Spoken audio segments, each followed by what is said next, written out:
सह नौ भुनक्तु सह वीर्यङ्करवावहै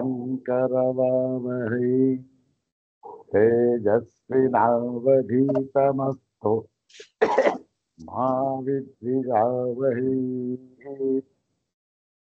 ॐ शान्ति शान्ति शान्तिः। ॐ नारायणं पद्मभुवं वसिष्ठं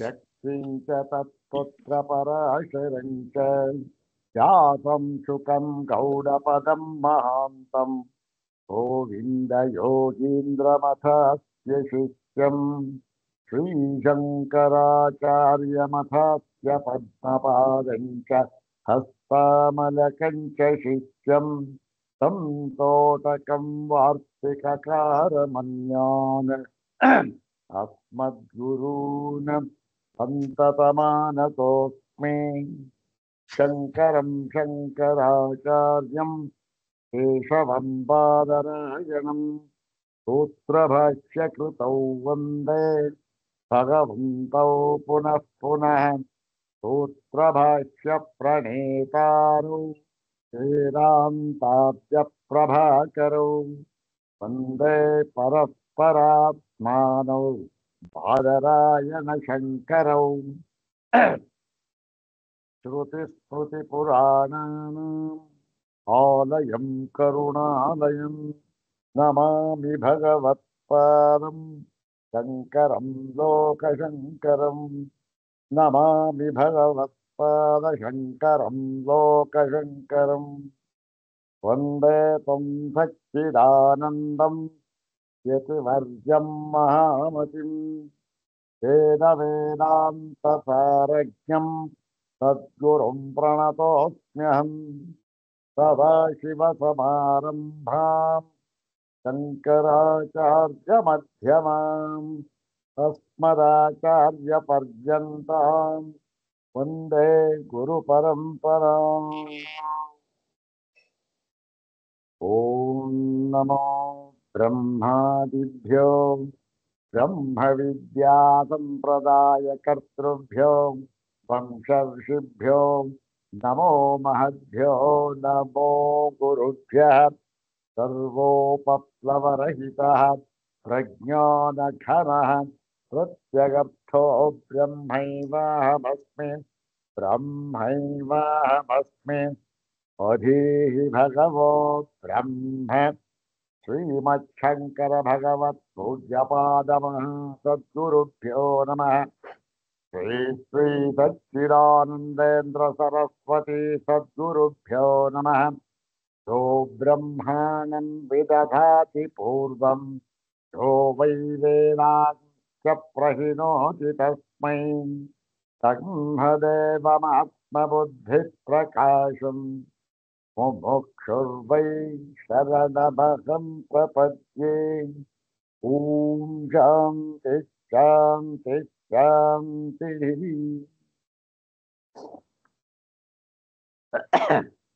अग्रे उपस्थितेभ्यः भवद्भ्यः सर्वेभ्यो जिज्ञासुभ्यः हार्दां प्रणामान् समर्पयामि।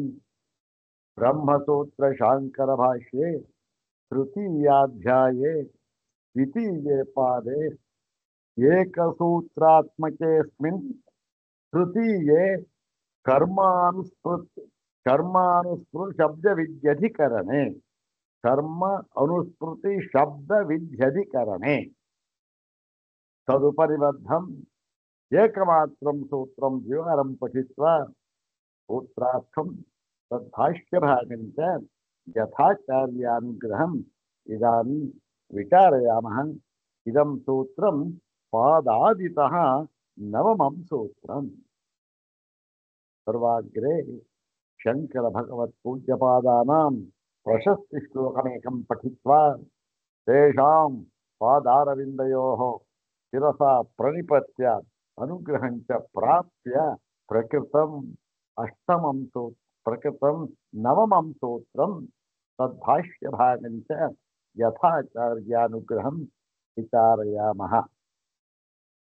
ತತ್ರ ತಾವತ್ ಶ್ರೀಮಚ್ಛಂಕರ ಭಗವತ್ ಪೂಜ್ಯಪಾದಾನಾಂ ಪ್ರಶಸ್ತಿ ಶ್ಲೋಕಮೇಕಂ ವಿವಾರಂ ಪಠಾಮಃ.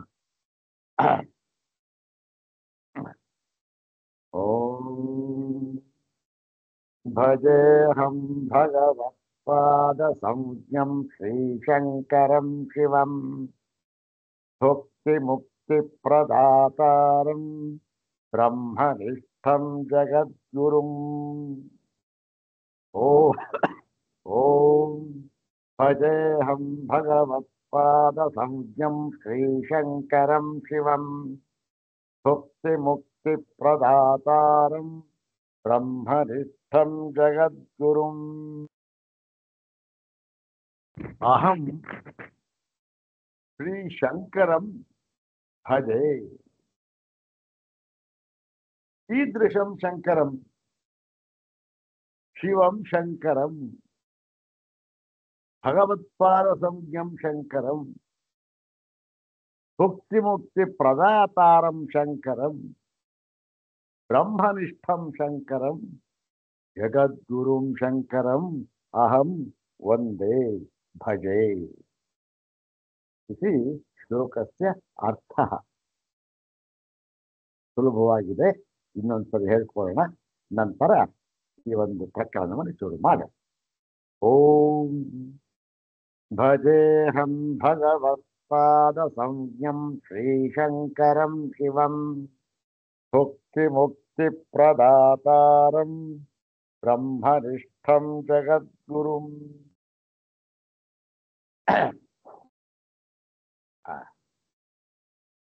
ಈಗ ನಾವು ಈ 3ನೇ ಅಧ್ಯಾಯದ 2ನೇ ಪಾದದಲ್ಲಿ 3ನೇ ಅಧಿಕರಣವನ್ನ ವಿಚಾರ ಮಾಡಬೇಕಾಗಿದೆ. 3ನೇ ಅಧಿಕರಣವನ್ನ ವಿಚಾರ ಮಾಡುವುದಕ್ಕೆ ಮುಂಚೆ ಮೊದಲನೆಯ 2 ಅಧಿಕರಣಗಳಲ್ಲಿ ಏನನ್ನ ಹೇಳಿತ್ತು ಅನ್ನುವುದನ್ನ ಕೊಂಚ ವಿಚಾರ ಮಾಡಿ ನಂತರ ಮುಂದೆ ಹೋಗುವುದು ಉತ್ತಮ. ಯಾಕೆ? ಒಂದು ಕಾರಣ, ಈಗ ನಾವು ಬಹಳ ಕಾಲದ ನಂತರ ಈಗ ಈ ಒಂದು 3ನೇ ಅಧಿಕರಣವನ್ನ ಶುರು ಮಾಡ್ತಾ ಇದ್ದೇವೆ. ಮತ್ತೆ 1, 2 ಮತ್ತೆ 3 ಇವುಗಳಿಗೆ ಪರಸ್ಪರ ಸಂಬಂಧ ಏನು ಅಂತ ಅನ್ನೋದು ಈ ಒಂದು ಸಾಮಾನ್ಯ ವಿಸ್ಮೃತಿ, ಬರ್ತ್ ಹೋಗ್ಬಿಟ್ಟಿರುತ್ತೆ ಕೆಲವರಿಗೆ. ಮತ್ತೆ ಮತ್ತೊಂದು ಮುಖ್ಯವಾದ ವಿಚಾರ ಏನಪ್ಪಾ ಅಂದ್ರೆ, ಈ ಒಂದು 3ನೇ ಅಧ್ಯಾಯ 2ನೇ ಪಾದದಲ್ಲಿ ಯಾವ ವಿಷಯವನ್ನ ಕುರಿತು ಶ್ರೀಮದ್ ಭಗವತ್ಪಾದ ಶಂಕರರು ಇಲ್ಲಿ ವಿಚಾರ ಮಾಡಿ ನಿರ್ಧಾರ ಮಾಡಿದ್ದಾರೆಯೋ ಅದು ಅವರ ಒಂದು ಅವರು ಹೇಳ್ತಕ್ಕಂತಹ ಒಂದು ಬ್ರಹ್ಮದ ಪರಮಾರ್ಥ ತತ್ವವನ್ನ ಇಲ್ಲಿ ನಿರ್ಧಾರ ಮಾಡುವುದಕ್ಕಾಗಿ ಹೊರಟಿದ್ದಾರೆ ಭಗವತ್ಪಾದ ಶಂಕರರು. ಹೀಗಾಗಿ ಈ ಒಂದು ಪಾದ ಇದೆಯಲ್ಲ, 2ನೇ ಪಾದ, ಅದು ಬಹಳ ಬಹಳ ಮುಖ್ಯವಾದ ಪಾದ. ಎಲ್ಲವೂ ಮುಖ್ಯವಾದ ಪಾದಗಳೇ, ಆದರೂ ಕೂಡ ಇಲ್ಲಿ ತಮ್ಮ ಸಿದ್ಧಾಂತವನ್ನ ಶ್ರುತಿ ಸ್ಮೃತಿ ಅನುಭವ ಇವಕ್ಕೆಲ್ಲ ಹೊಂದುಗಡೆಯಾಗುವಂತೆ ಮನೋಜ್ಞವಾಗಿ ಮತ್ತೆ ಅಷ್ಟೇ ಸರಳವಾಗಿ ಇಲ್ಲಿ ತಿಳಿಸ್ಕೊಟ್ಟಿದ್ದಾರೆ. ನಾವು ಎಷ್ಟು ಸರಳವಾಗಿದೆ ಈ ಭಾಷ್ಯ ಅಂತ ಅನ್ನೋದನ್ನ 1, 2ನೇ ಅಧಿಕರಣದಲ್ಲಿ ನಾವು ನೋಡಿದ್ದೇವೆ. ಯಾತಕ್ಕೆ ಪದೇ ಪದೇ ಇಷ್ಟು ಸರಳವಾಗಿರ್ತಕ್ಕಂತಹ ಭಾಷ್ಯ ಅಂತ ಹೇಳೋದರ ಉದ್ದೇಶ ಏನಿದೆ ಅಂತಂದ್ರೆ, ಇನ್ನೇನು ಭಗವತ್ಪಾದರನ್ನ ನಾವು ಹೋಳೋದಕ್ಕಾಗಲಿ ಅಥವಾ ಇನ್ನೊಂದಕ್ಕಾಗಲಿ ಅವರ ಆ ಒಂದು ಭಾಷಾ ಪ್ರಭುತ್ವವನ್ನ ನಾವು ಹೇಳೋದಕ್ಕಾಗಲಿ ನಮಗೆ ಶಕ್ತಿ ಇಲ್ಲ. ಯಾಕೆ? ಆ ಒಂದು ಮಹಾನುಭಾವರ ಆ ಸಾಮರ್ಥ್ಯವನ್ನ ನಾವು ಹೇಳೋದಕ್ಕೆ ನಾವು ಯಾರು? ನಮಗೆ ಎಲ್ಲೆಷ್ಟು ಒಂದು ಅದರ ಬಗ್ಗೆ ನಮಗೆ ಅಧಿಕಾರ ಅಂತನ್ನೋದಿಲ್ಲ. ಆದರೂ ಕೂಡ ಯಾತಕ್ಕೆ ಕೇಳಬೇಕಾಗಿದೆ? ಅತ್ಯಂತ ಸರಳವಾಗಿದೆ, ಅತ್ಯಂತ ಸರಳವಾಗಿದೆ ಅಂತ ಯಾಕೆ ಹೇಳ್ತಾ ಇರೋದು ಅಂತಂದ್ರೆ, ಒಂದು ವಿಚಾರ ಸ್ಪಷ್ಟವಾಗಿ ತಿಳಿಬೇಕು.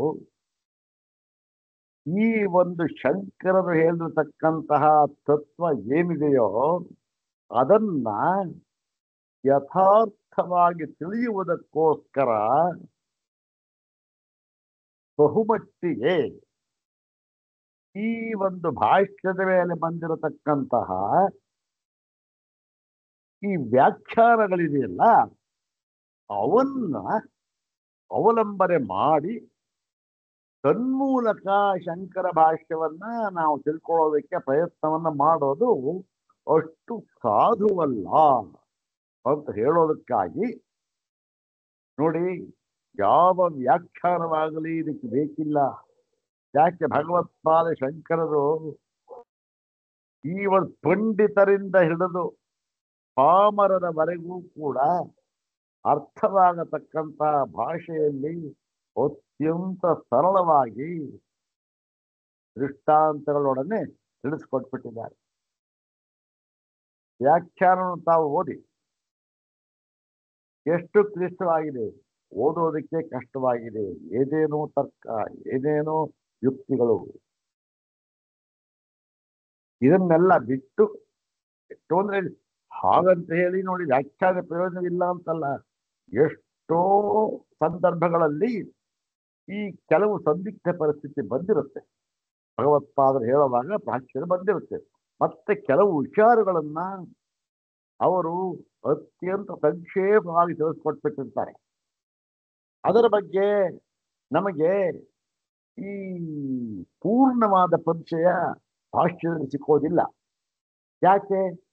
ಏನೋ ಅವರ ಒಂದು ಇದಷ್ಟು ಮುಖ್ಯವಲ್ಲ ಅಂತಲೋ ಇನ್ನೇನೋ ಒಂದು ಕಾರಣದಿಂದಲೋ ಅದನ್ನ ಕೇವಲ ಒಂದು ಪಂಕ್ತಿಯಲ್ಲಿ ಸೂತ್ರ ರೂಪದಿಂದ ಹೇಳಿ ಮುಂದೆ ಹೋಗಿದ್ದಾರೆ. ಇಂತಹ ಸಂದರ್ಭಗಳಲ್ಲಿ ವ್ಯಾಖ್ಯಾನ ಬೇಕು. ವ್ಯಾಖ್ಯಾನಕಾರರು ಇಂತಹ ಸಂದರ್ಭದಲ್ಲಿ ವಿಸ್ತೃತವಾದ ವ್ಯಾಖ್ಯಾನವನ್ನು ಮಾಡಿದ್ದಾರೆ. ಅವರ ವ್ಯಾಖ್ಯಾನವೂ ಅಷ್ಟೇ ಅದ್ಭುತವಾಗಿದೆ, ಅದರಲ್ಲೇನು ಎರಡನೇ ಮಾತಿಲ್ಲ. ಆದರೂ ಕೂಡ ಶಾಂಕರ ತತ್ವವನ್ನ ಯಥಾವತ್ತಾಗಿ ತಿಳಿಯುವುದಕ್ಕೋಸ್ಕರ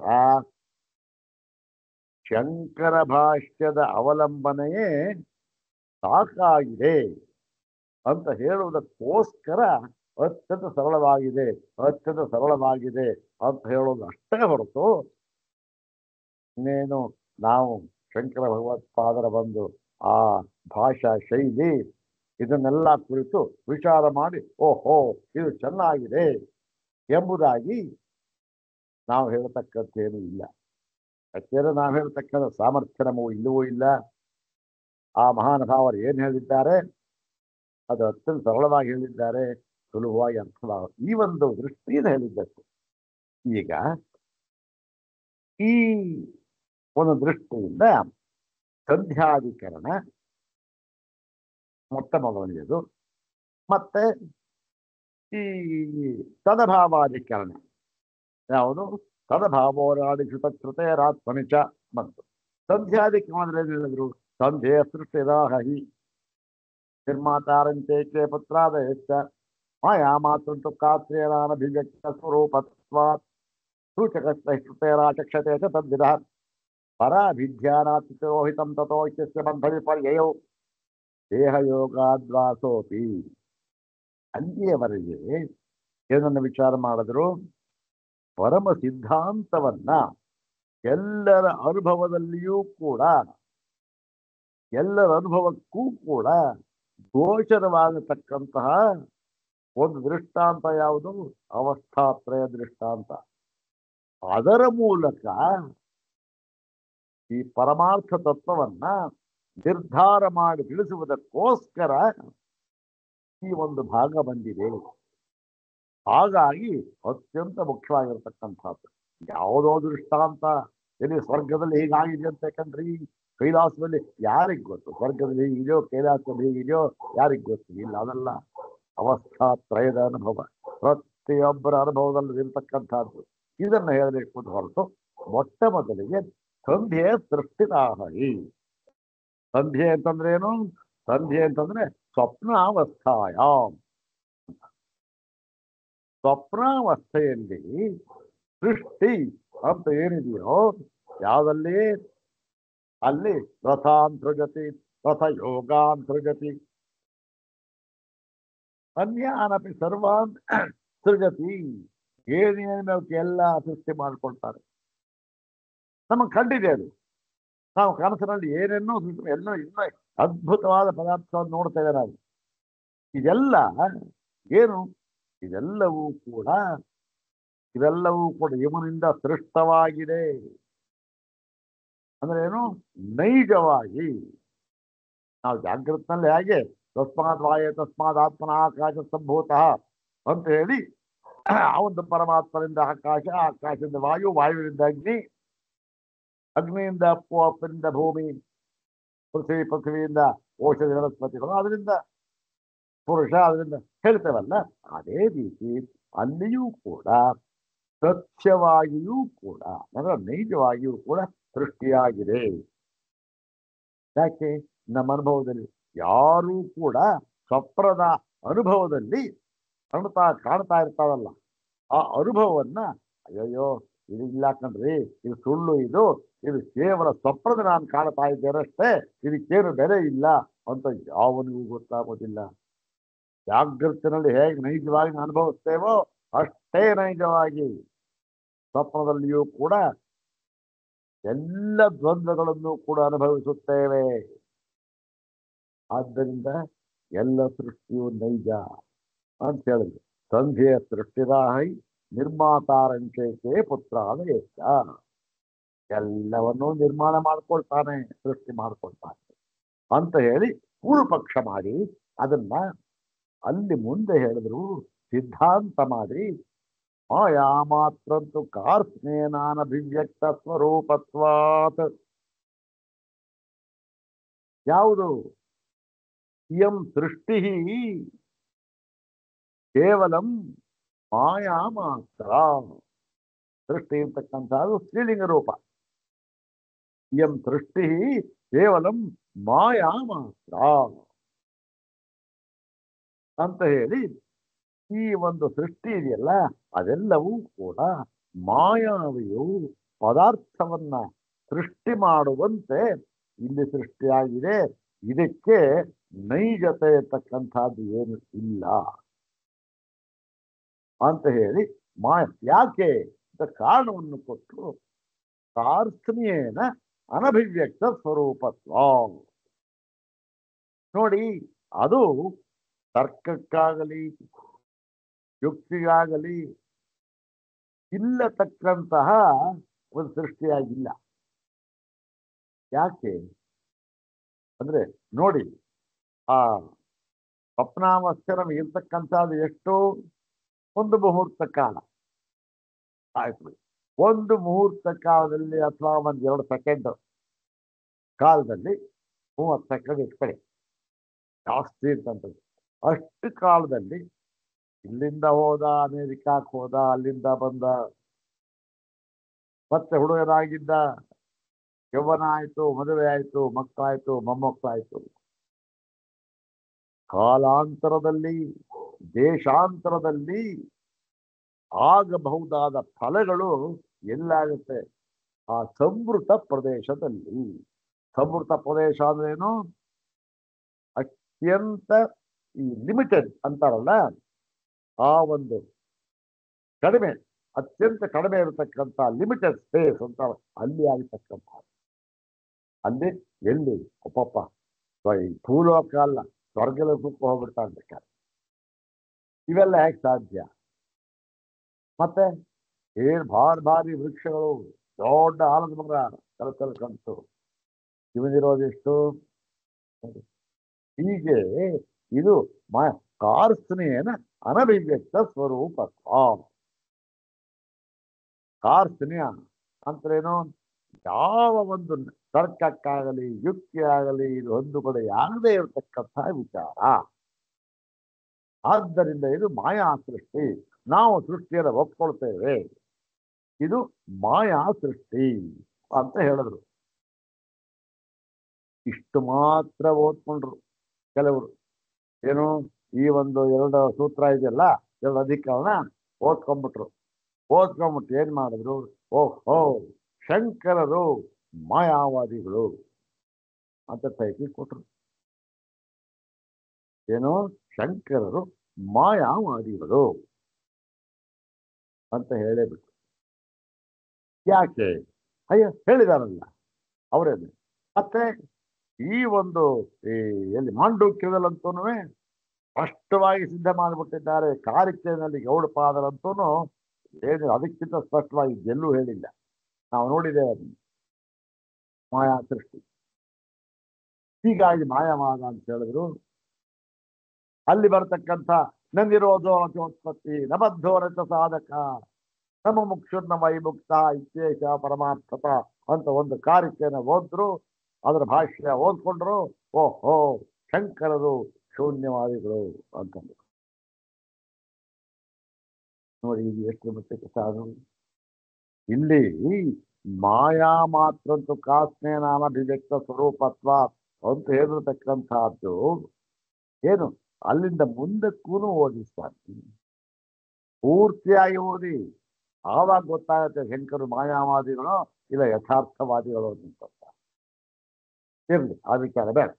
ಹೀಗೆ ಬಂದು ಈ ಒಂದು ಸೃಷ್ಟಿ ಮಾಯಾ ಸೃಷ್ಟಿ ಎಂಬುದಾಗಿ ತೀರ್ಮಾನ ಆಯಿತು. ಮುಂದೆ ಬಂದು ಸ್ವಪ್ನದಲ್ಲಿ ಆಯಿತು. ಸ್ವಪ್ನದ ಒಂದು ಹಣೆ ಬರಹವನ್ನು ಗೊತ್ತು ಮಾಡಾಯಿತು. ಅಲ್ಲಿ ತೋರೋದೆಲ್ಲ ಮಾಯಾ ಮಾತ್ರವಾಗಿದೆ. ಯಾಕೆ ಅಂದ್ರೆ ಕಾರ್ಸ್ನೇಯನ ಅನಭಿವ್ಯಕ್ತ ಸ್ವರೂಪತ್ವ ಅಂತ ನಿರ್ಧಾರ ಮಾಡಿದ್ರು. ಸ್ವಪ್ನ ಆಯಿತು. ಮುಂದಿನ ಒಂದು ಯಾವುದು ಭಾಗ ಅವಸ್ಥೆ? ಸುಷುಪ್ತಿ. ಸುಷುಪ್ತಿ ಅವಸ್ಥೆಯನ್ನ ವಿಚಾರ ಮಾಡ್ತಾ ಹೇಳಿದ್ರು ತದಭಾವೋ ನಾಡೀಶು ತಚ್ಚುತೇರಾತ್ಮನಿಚ. ನೋಡಿ ಈ ಸುಷುಪ್ತಿ ಎಂಬತಕ್ಕಂಥ ಅವಸ್ಥೆ ಇದೆಯಲ್ಲ, ಅದು ಈ ಜೀವನಿಗೆ ಎಲ್ಲಾಗುತ್ತೆ ಅಂತ ವಿಚಾರ ಮಾಡಿ, ಓಹೋ ಎಲ್ಲಾಗುತ್ತೆ ಗೊತ್ತೇ ಅಂತ ಹೇಳಿ ನೋಡಿ, ಅದು ನಾಡಿಗಳಲ್ಲಿ. ನಾಡಿಗಳಲ್ಲಿ ಅಂತಂದ್ರೇನು? ನಾಡ್ಯಾದಿಗಳಲ್ಲಿ ಅಂತ ನಾವು ತಿಳ್ಕೊಳ್ಬೇಕು. ನಾವು ನೋಡಿದ್ದೇವೆ. ನಾವು ನಾಡ್ಯಾದಿಗಳು ಅಂದ್ರೆ ಯಾವುದು? ನಾಡಿ, ಪುರಿತತ್ತು, ಅರ್ಧಾಕಾಶ, ಮತ್ತೆ ಪ್ರಾಣ, ಮತ್ತೆ ಆತ್ಮ. ಇಷ್ಟೆಲ್ಲ ವಿಕಲ್ಪ ಹೇಳ್ಬಿಟ್ಟಿದ್ದಾರೆ. ಹೀಗೆ ಇಲ್ಲಿ ಆಗುತ್ತೆ ಅಂತ ಹೇಳಿ ಈ ಒಂದು ಜೀವ ಏನಾಗಿರ್ತಾನೆ, ಎಲ್ಲವೂ ಕೂಡ ಎಲ್ಲ ಸುಷುಪ್ತಿ ಸ್ಥಾನಗಳಲ್ಲಿಯೂ ಕೂಡ ಇದ್ದು ಆ ಸುಷುಪ್ತಿಯನ್ನು ಅನುಭವಿಸ್ತಾರೆ. ಇಲ್ಲೊಂದು ಸ್ವಲ್ಪ ಅಲ್ಲೊಂದು ಸ್ವಲ್ಪ ಅಲ್ಲೊಂದು ಸ್ವಲ್ಪ ಇರಬಹುದು, ಅದು ಯಾರಿಗೂ ಗೊತ್ತಾಗೋದಿಲ್ಲ. ಇದ್ದು ಅನುಭವಿಸ್ತಾನೆ ಅಂತ ಹೇಳಿ ತದಭಾವೋ ನಾಡಿಸು ತತ್ತು ಸೇರ. ತದಭಾವ ಅಂದ್ರೇನು? ತದಭಾವ ಇತಿ ಏನು ಅಲ್ಲಿ ಸುಷುಪ್ತಿ ಅವಸ್ಥೆ. ತದಭಾವ ಸ್ವಪ್ನದ ಅಭಾವ. ಸ್ವಪ್ನದ ಅಭಾವ ಯಾವುದು? ಸುಷುಪ್ತಿ. ಈ ಸುಷುಪ್ತಿ ಅಂತಕ್ಕಂಥದ್ದು ನಾಡಿಗಳಲ್ಲಿ ಆಗುತ್ತೆ ಅಂತ ಹೇಳಿ ಅದನ್ನ ಅಲ್ಲಗಳೆದು, ಇಲ್ಲ ಇಲ್ಲ ಈ ನಾಡಿಗಳು ಏನಾಗಿದೆ ಅದು ಕೇವಲ ದ್ವಾರ ಮಾತ್ರವಾಗಿದೆ. ಯಾವುದದು? ಅದು ಕೇವಲ ದ್ವಾರ ಮಾತ್ರವಾಗಿದೆ ಅಂತ ಹೇಳಿ ಈ ನಾಡ್ಯಾದಿಗಳೆಲ್ಲ, ಈ ನಾಡಿ ಪುರಿತತ್ವ ಎಲ್ಲ ಇದೆಯಲ್ಲ, ಅವೆಲ್ಲ ಸೇರಿ ಸುಷುಪ್ತಿ ಈ ಜೀವನಿಗೆ ಒಂದೇ ಒಂದು ಸ್ಥಾನ, ಅದೇ ಸುಷುಪ್ತಿ ಸ್ಥಾನ. ಅದು ಯಾವುದು ಅಂದ್ರೆ ಬ್ರಹ್ಮ ಒಂದೇ. ಬ್ರಹ್ಮ ಒಂದೇ ಏಕಮಾತ್ರ ಸುಷುಪ್ತಿ ಸ್ಥಾನವಾಗಿದೆ. ನಾಡಿನೂ ಅಲ್ಲ, ಪುರಿತತ್ವ ಅಲ್ಲ, ಇನ್ ಸ್ವಲ್ಪ ಯಾವುದು ಅಲ್ಲ ಅಂತ ಹೇಳಿ ಅದನ್ನ ಯುಕ್ತಿಯುಕ್ತವಾಗಿ ಸಿದ್ಧ ಮಾಡಿ ತೋರಿಸಿದ್ರು. ಹಾಗೆ ನೋಡಿ, ಇದಕ್ಕೆ ಶ್ರುತಿ ಪ್ರಮಾಣ ಇದೆ, ಮತ್ತೆ ಸ್ಮೃತಿ ಪ್ರಮಾಣ ಇದೆ, ಮತ್ತೆ ತರ್ಕಕ್ಕೂ ಹೊಂದುಗಡೆಯಾಗುತ್ತೆ. ಈ ನಾಡಿನಿದೆ, ಅಲ್ಲಿದೆ, ಇಲ್ಲಿ ಯಾವ ತರ್ಕಕ್ಕೂ ಹೊಂದೋದಿಲ್ಲ ಅದು. ಇದು ತರ್ಕ ಮತ್ತೆ ಶ್ರುತಿ ಎರಡಕ್ಕೂ ಹೋಗುತ್ತೆ. ಹೀಗೆ ಮತ್ತೆ ಏನು ಅನುಭವದಲ್ಲೂ ಕೂಡ ಸಿದ್ಧವಾಗಿದೆ. ಹೀಗೇನು ಹೇಳಿದ್ರು ಈಗ ಸುಷುಪ್ತಿ ಸ್ಥಾನವಾಗಿದೆ ಅಂತ ಹೇಳಿ.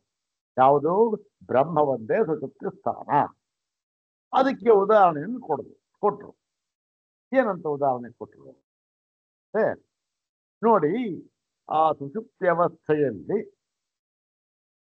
ಪ್ರತಿಯೊಬ್ಬ ಜೀವನೂ ಕೂಡ ಇಂತಹವನು ಅಂತಹವನು ಅಂತ ಇಲ್ಲ.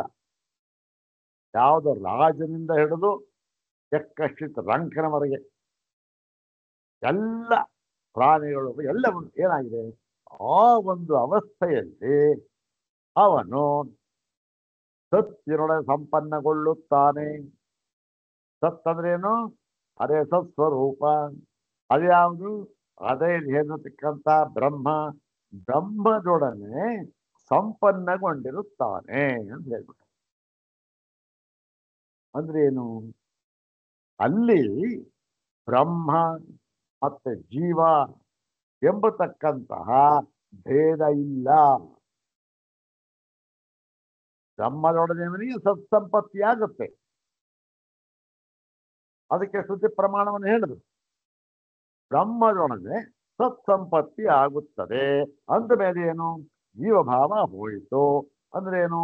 ಜೀವ ಅಂತಕ್ಕಂಥ ಇನ್ನೊಂದು ಪ್ರತ್ಯೇಕವಾದ ಸ್ವತಂತ್ರವಾದ ಪದಾರ್ಥ ಇಲ್ಲ. ಓಹೋ, ಹಾಗಾದ್ರೆ ಜೀವನು ಬ್ರಹ್ಮದೊಡನೆ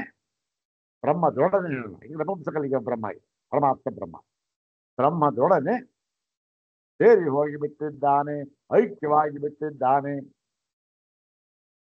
ಅಂತ ಆಯ್ತಲ್ಲ. ನಾವು ಆಗುತ್ತೆ, ಏನಿಲ್ಲ. ಬ್ರಹ್ಮದಲ್ಲಿ ಸತ್ಸಂಪತ್ತಿಯನ್ನು ಹೊಂದಿರುತ್ತಾನೇನು?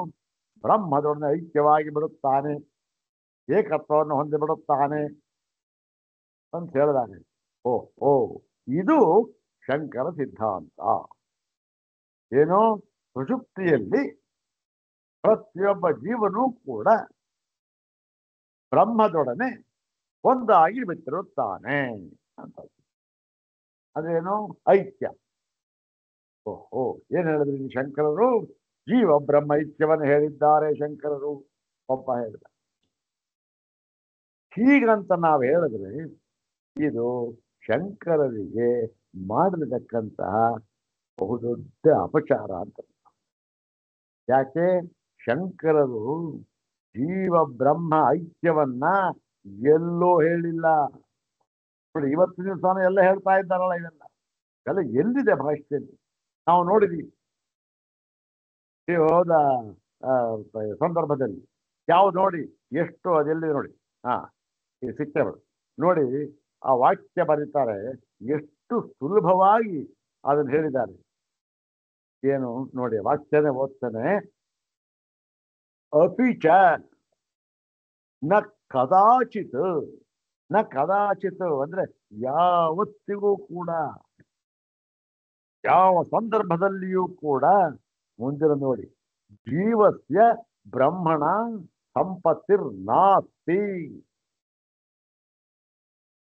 ಎಷ್ಟು ಸಾರಿ ಓದಿ ಹೇಳಬೇಕು ಸಾರಿದ್ನ? ಜೀವ ಬ್ರಹ್ಮ ಐಕ್ಯವನ್ನು ಹೇಳಿದ್ದಾರೆ ಶಂಕರರು.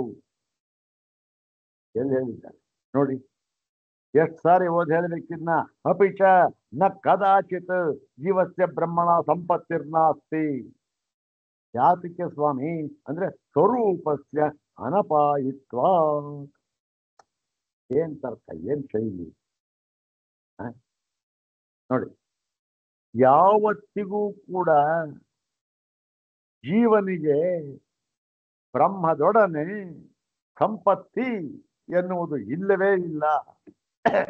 ನ ಕದಾಚಿತನೇನು? ಜಾಗೃತಿನಲ್ಲಿ ಆಗಲಿ, ಸ್ವಪ್ನದಲ್ಲಿ ಆಗಲಿ, ಸುಷುಪ್ತಿಯಲ್ಲಿ ಆಗಲಿ ಯಾವತ್ತಿಗೂ ಇಲ್ಲ. ಸತ್ಸ್ವರೂಪ ಸತ್ಯನ ಸಂಪತ್ತಿಯನ್ನು ಹೊಂದುತ್ತಾನೆ, ಸತ್ಯನ ಸಂಪಾದನಾಗುತ್ತಾನೆ ಅಂತಕ್ಕಂಥದ್ದು ಇಲ್ಲವೇ ಇಲ್ಲ. ಹೇಳಿದ್ರಲ್ಲ ಸ್ವಾಮಿ, ಶ್ರುತಿ ವಾಕ್ಯ ಇದೆಯಲ್ಲ ಸ್ವಾಮಿ, ಚಾಂದೋಗ್ಯ ವಾಕ್ಯ ಹೇಳಿದ್ರಲ್ಲ. ತಥಾ ಸೌಮ್ಯ ತಥಾ ಸಂಪನ್ನೋ ಭವತಿ ತ್ವಂ ಅಪೀತೋ ಭವತಿ. ಅಂತ ಹೇಳಿದ್ದಾರಪ್ಪ. ಅದು ಯಾವ ಅರ್ಥದಲ್ಲಿ ಹೇಳಿದ್ದಾರೆ ಅಂತ ಅನ್ನೋದನ್ನ ವಿಚಾರ ಮಾಡಬೇಕು. ಯಾವತ್ತಿಗೂ ಕೂಡ ಜೀವ ಬ್ರಹ್ಮ ಐಕ್ಯ ಅಂತಕ್ಕಂಥ ಸಾಧ್ಯವೇ ಇಲ್ಲ. ಜೀವನಿಗೆ ಬ್ರಹ್ಮದೊಡನೆ ಈ ಸಂಪತ್ತಿ ಅಂತಕ್ಕಂಥದ್ದು ಇಲ್ಲವೇ ಇಲ್ಲ. ಯಾಕೆ? ಬ್ರಹ್ಮ ಯಾವತ್ತೂ ಕೂಡ ಏಕರೂಪಿ ಏಕ ಸ್ವರೂಪ ಅದರದ್ದು. ಯಾವತ್ತಿಗೂ ಕೂಡ ವ್ಯಭಿಚಾರ ಇಲ್ಲವೇ ಇಲ್ಲ ಅದಕ್ಕೆ. ಮತ್ತೆ ಯಾವತ್ತಿಗೂ ಕೂಡ ಅದ್ರಲ್ಲಿ ಮಾಲಿನ್ಯ ಅಂತಕ್ಕಂಥದ್ದು ಇಲ್ಲ. ಮತ್ತೆ ಅದಕ್ಕೆ ಯಾವತ್ತಿಗೂ ಕೂಡ ಆ ಕಾಲದಲ್ಲಿ ಬದಲಾವಣೆ ಆಯಿತು, ವಿಕಾರವಾಯಿತು ಅಂತಕ್ಕಂಥದ್ದು ವಿಕಾರ ಅಂತನ್ನೋದಿಲ್ಲ. ನಿತ್ಯ ಶುದ್ಧ ಬ್ರಹ್ಮ ಸ್ವರೂಪತ್ವಾನ್ ಮೋಕ್ಷಸ್ಯ, ಇದೇ ಮೋಕ್ಷ ಸ್ವರೂಪ, ಇದು ಬ್ರಹ್ಮ ಸ್ವರೂಪ. ಹೀಗಿರುವಾಗ ಬ್ರಹ್ಮದೊಡನೆ ಯಾರಿಗೆ ಸಂಪತ್ತಿ, ಯಾರಿಗೆ ಅಸಂಪತ್ತಿ ಏನ್ ಸ್ವಾಮಿ? ಯಾವತ್ತಿಗೂ ಸಾಧ್ಯ ಇಲ್ಲ. ಯಾಕೆ ಅಂದ್ರೆ ಪರಮಾರ್ಥ ಸಿದ್ಧಾಂತವನ್ನು ಹೇಳ್ತಾರೆ. ಅಲ್ಲಪ್ಪ, ಒಂದು ಪದಾರ್ಥದಲ್ಲಿ ಇನ್ನೊಂದು ಪದಾರ್ಥ ಸಂಪನ್ನವಾಗಬೇಕು ಅಂತಕ್ಕಂಥದ್ದು ನ್ಯಾಯ. ಸಂಪನ್ನವಾಗಬೇಕಾದ್ರೆ ಏನಾಗಬೇಕು? ಒಂದು ಪದಾರ್ಥ ಇನ್ನೊಂದು ಪದಾರ್ಥ, ಎರಡು ಪದಾರ್ಥ ಇರಬೇಕು. ನೋಡಿ, ಹಾಲಿನಲ್ಲಿ ಸಕ್ಕರೆಯು ಸಂಪನ್ನವಾಯಿತು, ಒಪ್ಕೊಳ್ತಕ್ಕಂಥದ್ದು ಒಪ್ಕೊಳ್ಳಿ. ಹಾಲಿನಲ್ಲಿ ಸಕ್ಕರೆಯು ಸಂಪನ್ನವಾಯಿತು, ಒಪ್ಕೊಳ್ತಕ್ಕಂಥದ್ದು. ಹಾಲಿನಲ್ಲಿ ನೀರು ಸಂಪನ್ನವಾಯಿತು, ಒಪ್ಕೊಳ್ತಕ್ಕಂಥ ಮಾತು. ಹಾಗೆ ಬ್ರಹ್ಮನಲ್ಲಿ ಜೀವನು ಸಂಪನ್ನವಾದನು, ಇಲ್ಲವೇ ಇಲ್ಲ, ಸಾಧ್ಯವೇ ಇಲ್ಲ. ಏನ್ ಸ್ವಾಮಿ ಹೇಳಿದ್ರಲ್ಲ ಅಂದ್ರೆ, ನೋಡಪ್ಪ, ಜೀವ ಎಂಬತಕ್ಕಂತಹ ಎರಡನೇ ವಸ್ತುವೇ ಇಲ್ಲ. ಓಹೋ, ನೋಡಿ, ಇದು ಪರಮ ಸಿದ್ಧಾಂತ. ಅಲ್ಲಪ್ಪ, ಜೀವ ಎಂಬತಕ್ಕಂಥ ಸ್ವತಂತ್ರವಾದ ಒಂದು ತತ್ವ ಇದೆ ಅಂತ ಆಗಿಬಿಟ್ಟಿದ್ದರೆ ಆಗ ಸುಖ ದುಃಖ ದ್ವಂದ್ವ ಎಲ್ಲ ಬರ್ತಾ ಇತ್ತು. ಮತ್ತೆ ಅದಕ್ಕೆ ಮೋಕ್ಷ ಅನ್ನೋದು ಬರ್ತಾ ಇತ್ತು, ಬಿಡುಗಡೆ, ಮೋಕ್ಷ ಬಿಡುಗಡೆ ಅಂತ ಬರ್ತಾ ಇತ್ತು. ಮತ್ತೆ ಸಂಪತ್ತಿ ಅನ್ನೋದಾಗ್ತಾ ಇತ್ತು. ಹೌದ್ ತಾನೆ? ಎರಡು ಪದಾರ್ಥ ಇದೆ. ಆದರೆ ಎಷ್ಟು ಸಾರಿ ಹೇಳಿದ್ದೇವೆ ನಾವು, ಶಂಕರ್ ಹೇಳ್ತಾರೆ ನೋಡಿ, ಎಷ್ಟು ಸಾರಿ ಅಸಕೃತ ವೋಚಾಮ. ಒಂದ್ಸರಿ ಅಲ್ಲಪ್ಪ, ಬೇಕಾದಷ್ಟು ಹೇಳಿದ್. ಯಾಕೆ ಅಂದ್ರೆ ಜೀವ ಎಂಬತಕ್ಕಂತಹ ಸ್ವತಂತ್ರವಾದ ತತ್ವ, ಬ್ರಹ್ಮಕ್ಕಿಂತ ಹೊರತಾಗಿರತಕ್ಕಂತಹ ತತ್ವ ಯಾವತ್ತಿಗೂ ಎಂದಿಗೂ ಇರಲ್ಲ, ಇರುವುದಕ್ಕೆ ಸಾಧ್ಯವೂ ಇಲ್ಲ. ಇರತಕ್ಕಂಥದ್ದು ಒಂದೇ ತತ್ವ, ಅದೇ ಪರಬ್ರಹ್ಮ ತತ್ವ. ಯಾವುದು? ಇರ್ತಕ್ಕಂಥದ್ದು ಒಂದೇ ತತ್ವ. ಎಷ್ಟು ಸಾರಿ ಹೇಳಿದ್ದಾರೆ. ಎಲ್ಲಿದೆ ಸ್ವಾಮಿ ಶೂನ್ಯವಾದ? ಮತ್ತೆ ಜೀವ ಬ್ರಹ್ಮ ಐಕ್ಯವನ್ನು ಹೇಳ್ಬಿಟ್ರು. ಎಂಥ ಐಕ್ಯ ಹೇಳ್ಬಿಟ್ರು ಅಂದ್ರು ಈಗಿನ ವಿಜ್ಞಾನಿಗಳು ಎದ್ಬಿಟ್ರು. ಏನ್ರಿ, ಶಂಕರದ ವಿಜ್ಞಾನ ಗೊತ್ತಿಲ್ಲ. ಯಾಕೆ? ಐಕ್ಯವಾಗಬೇಕಾದ ಎರಡು ಪದಾರ್ಥ ಬೇಕು. ಮತ್ತೆ ಆ ಐಕ್ಯವಾಯಿತು ಅಂತಂದ್ರೆ ಅದು ವಿಕಾರವಾಯಿತು ಅಂತಲೇ ಅರ್ಥ. ಹಾಲಿನಲ್ಲಿ ಸಕ್ಕರೆಯು ಐಕ್ಯವಾಯಿತು ಅಂದ್ರೆ ಹಾಲು ತನ್ನ ಸ್ವರೂಪವನ್ನ ಬಿಟ್ಟು ವಿಕೃತಗೊಂಡಿತು ಅಂತಲೇ ಅಭಿಪ್ರಾಯ. ಹಾಗೆ ಮುಂಚೆ ಸಿಹಿ ಇರಲಿಲ್ಲ, ಸೇರ್ಕೊಂತು. ಮುಂಚೆ ಇನ್ನೇನೋ ಇಲ್ಲ, ನೀರು ಸೇರ್ಕೊಂತು. ಹಾಲು ಮುಂಚೆ 1 ಲೋಟ ಇತ್ತು, ಈಗ 1.5 ಲೋಟ ಆಯ್ತು. ವಿಕಾರ ಅಂತಕ್ಕಂಥದ್ದು ಇದ್ದೇ ಇರಬೇಕು, ಐಕ್ಯ ಅಂತ ಆದ್ರೆ. ಹಾಗಾಗಿ ಪರಮಾತ್ಮ ವಿಕಾರಿನ ಅಲ್ಲ. ಮತ್ತೆ ಎಲ್ಲಿ ನಿಮ್ ಸಿದ್ಧಾಂತ? ನೋಡಿ ಸ್ವಾಮಿ, ವಿಜ್ಞಾನಕ್ಕೆ ಹೊಂದಿಕೊಳ್ಳೆ ಇಲ್ಲ. ಯಾಕೆ? ಈ ವಾಕ್ಯ ನೋಡಿ ಎಷ್ಟು ಸಾರಿ ಓದ್ಬೇಕು ಸ್ವಾಮಿ. ಅಪಿಚ ನ ಕದಾಚಿತ್ ಜೀವಸ್ಯ ಬ್ರಹ್ಮಣ ಸಂಪತ್ತಿ ನಾಸ್ತಿ ಕುತಃ ಅಂದ್ರೆ ಸ್ವರೂಪಸ್ಯ ಅನಪಾಯಿತ್ವಾತ್. ಬ್ರಹ್ಮದ ಸ್ವರೂಪ ಯಾವತ್ತಿಗೂ ಬದಲಾವಣೆ ಆಗಲಿ, ವಿಕಾರವಾಗುವುದಕ್ಕಾಗಲಿ ಸಾಧ್ಯವೇ ಇಲ್ಲ. ಇದನ್ನೇ ತತ್ವ ಸಮನ್ವಯಾತ್ ಅಂತ ಹೇಳುವಾಗ ನಾಪಿ ಸಂಸ್ಕಾರ್ಯೋ ಮೋಕ್ಷ. ಅಂತ ಒಂದು ಪ್ರಕರಣ. ಸಂಸ್ಕಾರ್ಯವೂ ಅಲ್ಲ, 4 ವಿಕಾರ ಇದೆಯಲ್ಲ, ಆಪ್ಯ, ಉತ್ಪಾದ್ಯ, ಸಂಸ್ಕಾರ್ಯ, ವಿಕಾರ್ಯ ಅಂತಕ್ಕಂಥದ್ದು. ಇವು 4 ವಿಕಾರಗಳು ಯಾವುದು? ಈ ಕಾರ್ಯ, ಕರ್ಮದ ಹಣೆ ಬಲ ಇಷ್ಟು, 4 ವಿಕಾರ ಫಲ, ಕಾರ್ಯ ಫಲ ಇಷ್ಟೇ, ಕರ್ಮ ಫಲ ಯಾವುದು ಅಲ್ಲ ಇದರಲ್ಲಿ. ಅಂತೆ ಸಂಸ್ಕಾರ್ಯವೂ ಅಲ್ಲ. ಯಾಕೆ? ಕೆಲವರು ಹೇಳ್ತಾರೆ ಏನ್ರಿ, ಬ್ರಹ್ಮ ಪೂರ್ಣ, ಆದ್ರೆ ಅದು ನೋಡಿ ಸ್ವಲ್ಪ ಇದು ಈ ನೀರು ಕಲುಷಿತವಾಗಿರ್ತಕ್ಕಂತಹ ನೀರು, ಅದನ್ನು ಶುದ್ಧ ಮಾಡುದು. ಅಯ್ಯಯ್ಯೋ, ನಮ್ಮಕ್ಕೆ ಕಾಲುಷ್ಯ ಅಂತಕ್ಕಂಥದ್ದು ಎಲ್ಲಿ ಇದೆ?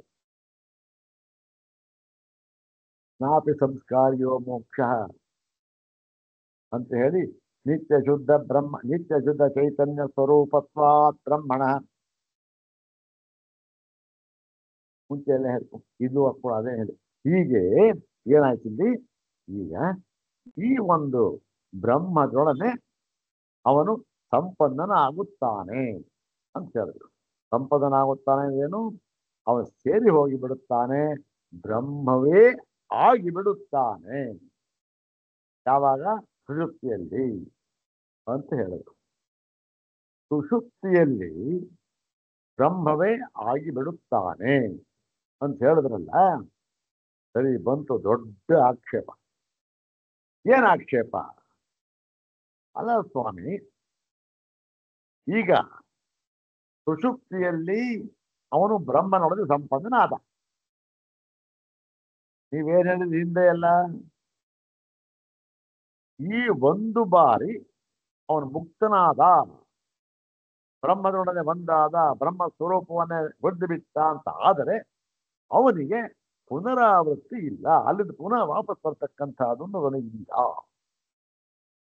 ಬೇರೆ ಎಲ್ಲಾ ಕಡೆ ಉಂಟು, ಸ್ವರ್ಗ ಫಲ ವಾಪಸ್ ಬರ್ತಾನೆ.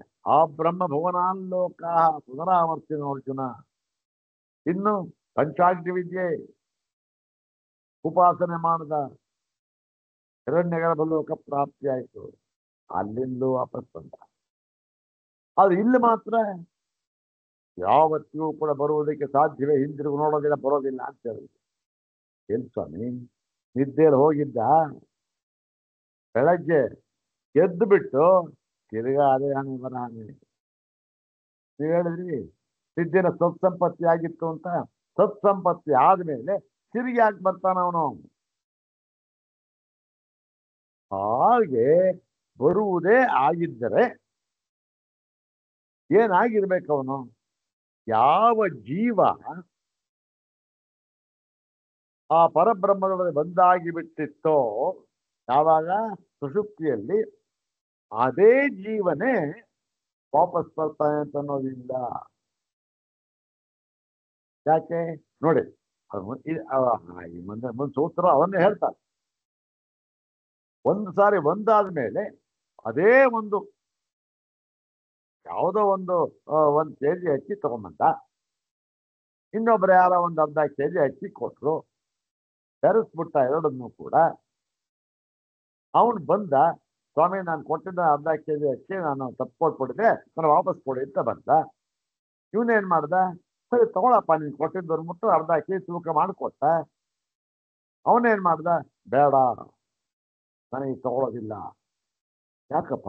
ಅರ್ಧ kg ನೀನು ಕೊಟ್ಟಿದ್ದು ಅದೇ ತಗೊಳ್ಳಿ, ಇದು ನಾನು ಕೊಟ್ಟಲ್ಲ ಅಕ್ಕಿ ಕಾಳು, ಆ ಅಕ್ಕಿ ಕಾಳೇ ಬೇಕು ಅಂದ್ಬಿಟ್ಟ.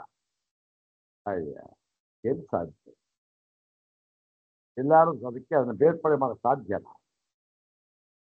ಸಾಧ್ಯವಾಗಬಹುದು, ಅದು ಈ ಉದಾಹರಣೆಯಲ್ಲಿ ಮುಂದೆ ಇರ್ತದೆ, ಅಲ್ಲಿ ಬೇರೆ ಉದಾಹರಣೆ ಕೊಟ್ಟಿದ್ದಾರೆ. ಯಾವುದನ್ನ ಆಗೋದಿಲ್ಲ ಅಂತ, ಇದೇ ಆಗೋದಿಲ್ಲ, ಹೇಗಾಗುತ್ತೆ? ಆದ್ದರಿಂದ ಒಂದು ಸಾರಿ ಸಂಪತ್ತಿಯಾಗಿರ್ತಕ್ಕಂತಹ ಜೀವ, ಅದೇನು ಜೀವಭಾವ ಹೋಗ್ಬಿಟ್ಟಿದೆ, ಅಲ್ಲಿ ಜೀವಭಾವ ಹೋಗ್ಬಿಟ್ಟಿದೆ, ತಿರ್ಗಾ ವಾಪಸ್ ಬರ್ತಾನೆ ಅಂದ್ರೆ ಯಾವ್ದು ಬೇಕಾದ್ರೂ ಬರ್ತದೆ. ಜೀವಭಾವ ಅಥವಾ ಯಾವ್ದು ಇದೇ ಜೀವ ಬರ್ತಾನೆ ಅಂತ ಏನೂ ಇಲ್ಲ. ಹಾಗಾಗ್ಬಿಡ್ತಲ್ಲ ಸ್ವಾಮಿ, ನೀವು ಸತ್ಸಂಪತ್ತಿ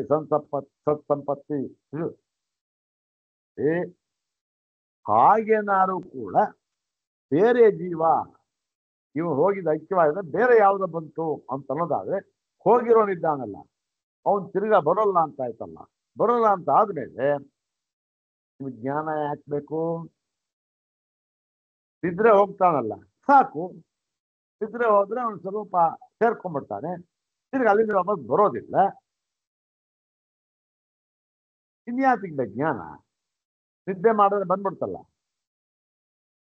ಈ ಮೊದಲಾದ ಆಕ್ಷೇಪವನ್ನು ಉಟ್ಕೊಂಡು ಯಾವಾಗ ಈ ಒಂದು ಸುಷುಪ್ತಿಯಲ್ಲಿ ಈ ಅನುಭವ ಅಂತ ಹೇಳಿದ್ರೆ ಸತ್ಸಂಪನ್ನ ಸತ್ಸಂಪತ್ತಿ ಅಂತಕ್ಕಂಥದ್ದು ಏನ್ ಹೇಳಿದ್ದಾರೆ ಅದನ್ನು ಹೇಳಿದ್ರೆ ಇದು ಹೊಂದೋದಿಲ್ಲ ಇಷ್ಟಿದೆ. ಮತ್ತೆ ಶ್ರುತಿಯಲ್ಲಿಯೂ ಕೂಡ ಇದನ್ನು ಹೇಳ್ತಕ್ಕಂಥ ಇನ್ನೊಂದು ವಾಕ್ಯಗಳು ಅಲ್ಲಿ ಬೇಕಾದಷ್ಟು ನಮಗೆ ಸಿಕ್ಕುತ್ತೆ. ಆದ್ದರಿಂದ ಇದು ಸರಿ ಇಲ್ಲ. ಸುಷುಪ್ತಿಗೆ ಹೋಗ್ತಾನಲ್ಲ, ಒಂದು ಹೋದವನೇ ವಾಪಸ್ ಬರ್ತಾನೆ ಅಂತ ಏನಿಲ್ಲ. ಯಾಕೆ? ಬೆರೆಸ್ಕೊಂಡ್ಬಿಟ್ರೆ ಅದನ್ನೇ ಬೇರೆ ಮಾಡೋದು ಸಾಧ್ಯ ಇಲ್ಲ. ಮತ್ತೆ ಬರೋಲ್ಲ ಅಂತಂದ್ರೆ ಕೇವಲ ಸುಷುಪ್ತಿಯಿಂದ ಮೋಕ್ಷ ಅಂತ ಆಗೋಯ್ತು. ಹೀಗೆ ಆಗೋಯ್ತಲ್ಲ ಸ್ವಾಮಿ. ಅದಕ್ಕೋಸ್ಕರ ಒಂದು ಕೆಲಸ ಮಾಡಿ. ಏನ್ ಮಾಡೋಣ ಅಂದ್ರೆ, ನಿದ್ರೆ ಕೇವಲ ನಿದ್ರೆ ಮಾಡ್ಬಿಟ್ರೆ ಮೋಕ್ಷ ಅಂತ ಎಲ್ಲೂ ಇಲ್ಲ, ಅದು ನಾವು ಒಪ್ಪೋದಿಲ್ಲ ಬಿಡಿ. ಅದಕ್ಕೋಸ್ಕರ ಏನ್ ಹೇಳೋಣ, ಈ ಯಾವ ಜೀವ ನಿದ್ರೆಗೆ ಹೋಗಿ ಅಲ್ಲಿ ಸತ್ಸಂಪತ್ತಿಯನ್ನು ಪಡೆದಿರ್ತಾನೋ ಅವನೇ ಬರ್ತಾನೆ ಅಂತಕ್ಕಂಥ ನಿಯಮ ಏನಿಲ್ಲ. ಅವನೇಂದ್ರೆ ಅದೇ ಜೀವ ಬರುತ್ತೆ ಅಂತಕ್ಕಂಥ ನಿಯಮ ಏನಿಲ್ಲ. ನೋಡಿ, ಸಮುದ್ರದಲ್ಲಿ ನೀರು ಸೇರಿಬಿಟ್ಟಿರುತ್ತೆ, ಅಥವಾ ಎಲ್ಲ ಮನೆ ನೀರು ತಂದು ಕೊಟ್ಟಿರ್ತಾರೆ, ಇನ್ಯಾವ ತಂದು ಕೊಡ್ತಾರೆ, ಸೇರ್ಕೊಂಡ್ಬಿಡ್ತು. ಗಂಗಾಜಲ ತಂದು ಕೊಟ್ಟರು, ಮನೇಲಿ ಹಾಕ್ಬಿಟ್ಟ ಅವನು. ಬಂದ ಅವನು ನನ್ ಗಂಗಾಜಲ ಕೊಡೆಯ ಅಂತ ಹೇಳ್ಕೊಡೋದು. ಗಂಗಾಗಿ ನೀರು ಸೇರಿಬಿಟ್ಟಿದ್ದಿಲ್ಲ, ಹಾಗಾಗ್ಬಿಡುತ್ತೆ. ಕೊಟ್ರೆ ಬೇರೆ ಕೊಡ್ಬೇಕಷ್ಟೇ, ಇನ್ನೇನು ಕೊಡಾಗಿ. ಆದ್ದರಿಂದ ಅವನೇ ಬರೋದಿಲ್ಲ, ಯಾರು ಬೇಕಾದ್ರೂ ಬರ್ಬೋದು. ಯಾಕೆ? ವಿಂಗಡಣೆ ಸಾಧ್ಯ ಇಲ್ಲ. ಒಂದ್ಸರಿ ಐಕ್ಯ ಆಗ್ಬಿಡ್ತು ಅಂದ್ರೆ ವಿಂಗಡಣೆ ಸಾಧ್ಯ ಇಲ್ಲ. ಒಂದಾಗಿ ಬಿಟ್ಟಿರ್ತಾನೆ, ವಿಂಗಡಣೆ ಹೇಗೆ ಮಾಡೋದು? ಸಾಧ್ಯ ಇಲ್ಲ ಅಂತ ಹೇಳಿ ಆಕ್ಷೇಪ ಬಂದಾಗ ಅದಕ್ಕೆ ಉತ್ತರವಾಗಿ ಬಂದಿದೆ ಇವತ್ತಿನ ಅಧಿಕರಣ. ಯಾವುದು? 3ನೇ ಅಧಿಕರಣ ಬಂದಿರೋದು ಈ ಒಂದು ಆಕ್ಷೇಪವನ್ನ ಅಲ್ಲಗಳೆದು ಇಲ್ಲ, ಯಾರು ಸಂಪನ್ನನಾಗಿದ್ದನೋ ಅವನೇ ವಾಪಸ್ ಬರ್ತಾನೆ ಅಂತ ಹೇಳಿ, ಹಾಗಾದ್ರೆ ಮೋಕ್ಷ ಆದ್ರೂ ಕೂಡ ವಾಪಸ್ ಬರ್ತಾನೆ ಅಂತ ಆಗೋಯ್ತಲ್ಲ ಸ್ವಾಮಿ. ಅಂದ್ರೆ ಅದಕ್ಕೆ ಉತ್ತರವನ್ನು ಹೇಳ್ತಾರೆ. ಯಾತಕ್ಕೆ ಬರ್ತಾನೆ ಅಂತ ಹೇಳ್ತಾ ಇದ್ದೇವೆ ಅಂತ ಹೇಳಿ ಇಲ್ಲಿಂದ ಮುಂದೆ ಇರತಕ್ಕಂಥದ್ದು ಆ ಸಿದ್ಧಾಂತವನ್ನ ಅತ್ಯಂತ ಸ್ಪಷ್ಟವಾಗಿ ಸರಳವಾಗಿ ಹೇಳಿದ್ದಾರೆ ಶಂಕರ ಭಗವತ್ಪಾದರು. ಹಾಗಾಗಿ ಬಹಳ ಬಹಳ ಮುಖ್ಯವಾದ ಭಾಗ.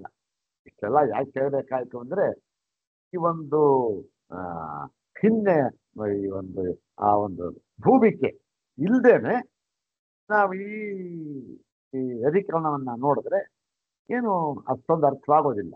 ಆದ್ದರಿಂದ ಈ ಒಂದು ವೇದಿಕೆ ಇರಬೇಕು, ಅಲ್ಲಿ ಇಟ್ಕೊಂಡು ನಾವು ಅದನ್ನ ಈ ಮುಂದಿನ ವಿಚಾರ ಮಾಡಬೇಕು. ಶುರು ಕೂಡ ಇವಾಗ ಸ್ವಲ್ಪ ಒಂದು ಶುರು ಮಾಡೋಣ ಅಂತಿದ್ದೆ, ಟೈಮ್ ಆಗೋಯ್ತು.